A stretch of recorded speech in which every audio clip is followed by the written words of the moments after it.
What is up, my ducks and drakes? Welcome to the Crawdad Lake. Art Monday today is going to be a continuation of my thoughts from my reaction from Saturday of the newest Sander Asides episode, working through intrusive thoughts. I want to talk about what I loved, what doesn't make sense to me, and discuss the overall theories and buzz around the episode.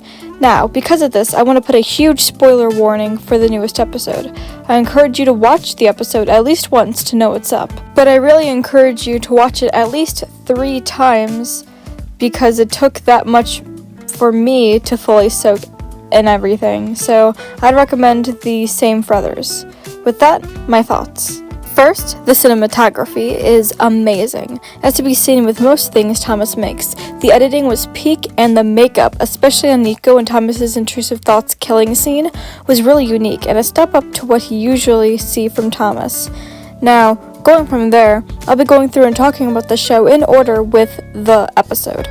I would like to put a disclaimer now that all content warnings on the episode also apply to my review, so if you are disturbed by blood and gore, death, disturbing imagery, sexual innuendos, violence, and or crude humor, viewer discretion is advised. To begin with, the opening has so many cool things happening, like Forbidden Fruit is playing the background of the opening. We get to see Logan feel an emotion other than anger or numbness. He looks excited, which is the first time we have seen him like that in the series for a while. Yes, he got excited in the onesie asides, but that was 2019. It's been 2 years. Oh my, it's been 2 years? Anyway, opening with Thomas checking the text right away automatically shows the desperation he is feeling and how that is being amplified by his loneliness. It's a clever way to set up his feelings for the rest of the episode. The degree joke got me as well, but it being followed by Thomas talking about 5 a.m. him being the cause for him having to do things is really relatable. I don't know if anyone else feels this, but from time to time I get the sudden burst of motivation at like 1 to 6 a.m. to finally turn my life around and start chugging towards the ideal way of living, when I lose all motivation by the time I wake up at 8. Later, I like the way that the music builds up while Thomas is setting the alarms to do tasks. At first, I thought the music was building up the reveal of Remus's scheme, but now that I rewatched it, I have come to the conclusion that it is alluding to the fact that Thomas keeps getting more and more overwhelmed thinking of all he has to do by setting the alarms, which further makes Remus stronger, setting up his influence for the rest of the episode. The mental strain from thinking of doing all these tasks while also being insecure about his relationship status is a perfect recipe for a rat with a soap problem. Next, we see Remus placing a bear trap under the sink before the phone falls. I think throughout this whole episode, it is a really cute detail that Remus sets up these thoughts himself, and he can't just make Thomas think it. Remus must actively work and create the dangerous thoughts and scenarios by hand. Extending on from that, the way Thomas comes up unhinged is such a cool, simple touch that adds so much. He could have sworn that his hand would be gushing blood, but he was surprised to see he was fine. Reminds me a bit of how I think there were monsters under the stairs, and I would run really fast so they couldn't grab me through the boards. After the Nico scene, I like to see the way that Logan does really care for Thomas, even going as far as dropping his schedule to help him with what he needs to be dealt with. It is even incredible of him to stay and sit with Thomas to make sure he's going to be well, and not just leaving him. This gives Logan a sympathetic side that we usually don't associate with him, especially since he followed Patton's sympathy in SVS Redux because it was putting a strain on Thomas. I love the intro to Remus. It took me way too long to realize that Remus was trying to get Logan to say, "What's up, dog?" like the slang term. Not to mention, I really want to see what was so bad on Remus's schedule that Logan had to replace his coffee with wine. Like, Logan! Later, we get to see Thomas's intrusive thoughts be lifted by the fact that he is alone with the oatmeal. Logan was so cool to offer up a coloring instead of the schedule. Logan has been making strides to put Thomas's mental health over tasks, and I respect him for that. Gonna get this out of the way now, Remus is the Rube Goldberg king. His chain reactions for such simple outcomes are very cute, and the most Remus-y way to do what he does. What is also cute is him being highly allergic to soap. Even though they are imaginary characters and can heal instantly, he can be allergic to something, such as petting with cats, and be harmed enough to wear an adorable little eye patch. Aww. Also, does Remus realize that he can't actually physically hurt Thomas. Most of his attempts are fruitless because it seems as if he is aiming to hurt Thomas by stabbing. Every time, just stabbing. But he only produces thoughts and cannot actually hurt Thomas. With all the stabbing attempts, I can only wonder if Remus knows he can't hurt Thomas physically. It is nice that the series is referring back to so many past lessons and furthering them now, as they did for cognitive distortions and how they can magnify things. Increasing unwanted thoughts, bringing this up now definitely contributes so much to what Thomas is trying to learn, or relearn now. And, what am I even supposed to say about the interaction with Remus and Logan after the closet scene? Remus is definitely... yeah.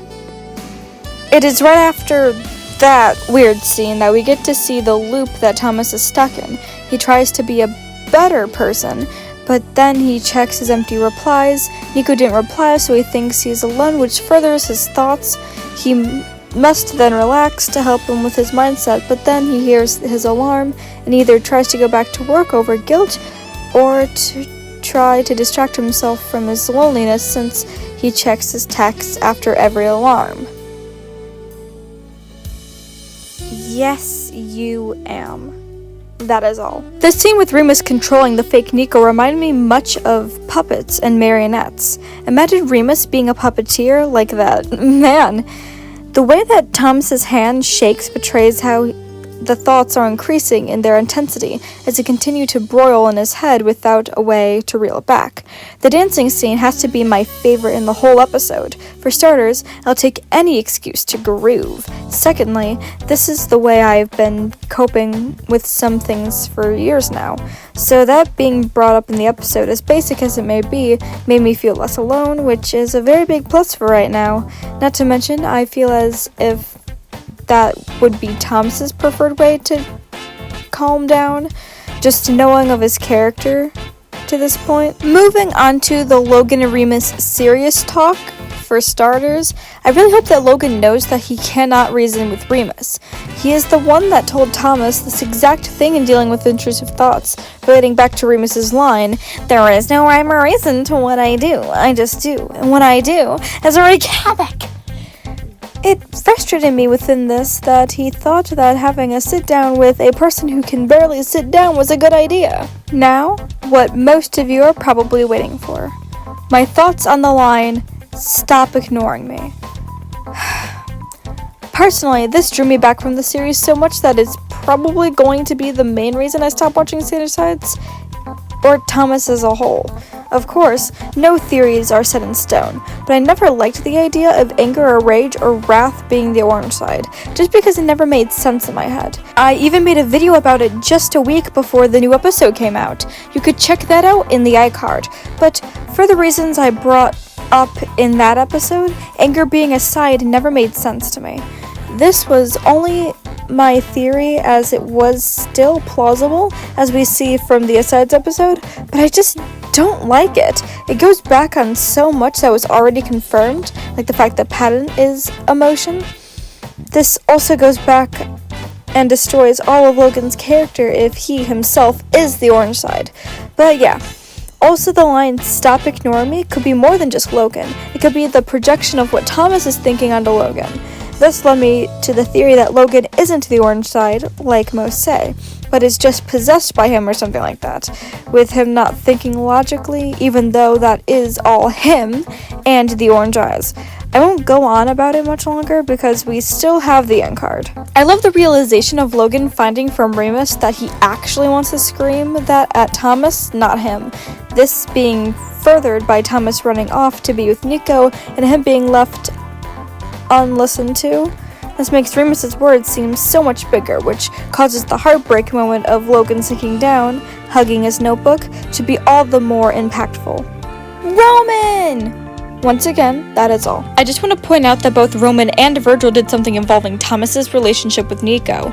Roman chose him, and Virgil let himself go against all better judgment to let Thomas talk to him. They both did a huge thing, and after Roman calls Virgil brave, he really is downplaying his actions. Then there is, of course, Thank goodness you're giving him permission. Which is a callback from DeWitt. The whole end card shows the destructive conflict and tension between the sides, and how that is affecting Thomas and making him feel. With everything going on, every part of himself disagreeing with the other is such a good setup for the season finale. It is also so cute that all of them calm down because they see how happy Thomas is, especially after not being like that for a while. Then, of course, there's the biggest hitter of the whole episode. Yes, everything is just fine. Followed by the apple bite, and then bright orange eyes. Little things I noticed. What if Janice is eating a bright green apple so that we can see as viewers that he is using Remus as a pawn to make Thomas feel weak to execute his plan? I liked the idea, so I thought I would throw it out there. Then, the orange eyes. This confirms that the orange side is not Logan, as Logan is at the park, and is probably not staring into the camera intensely with those eyes after just saying that Nico was not the worst distraction, which further supports my thinking that the orange side just used Logan as a vessel. He is not the side himself. Overall, the episode was a solid C tier in terms of Slainer Side's episodes, and I am glad so many fans are getting joy out of watching it. Personally, for me, this is stemming a little too far from regular Slainer Sides for me to be comfy with this, which is why I'm glad it is only a side episode. I still like what it brings to plot and lore of the series, but it just feels like so much for just one episode. With that, I leave you there. Thank you so much for watching. My links are in the description below. If you would like to follow any of my socials, you could sub for more Slainer Sides content, and do your best.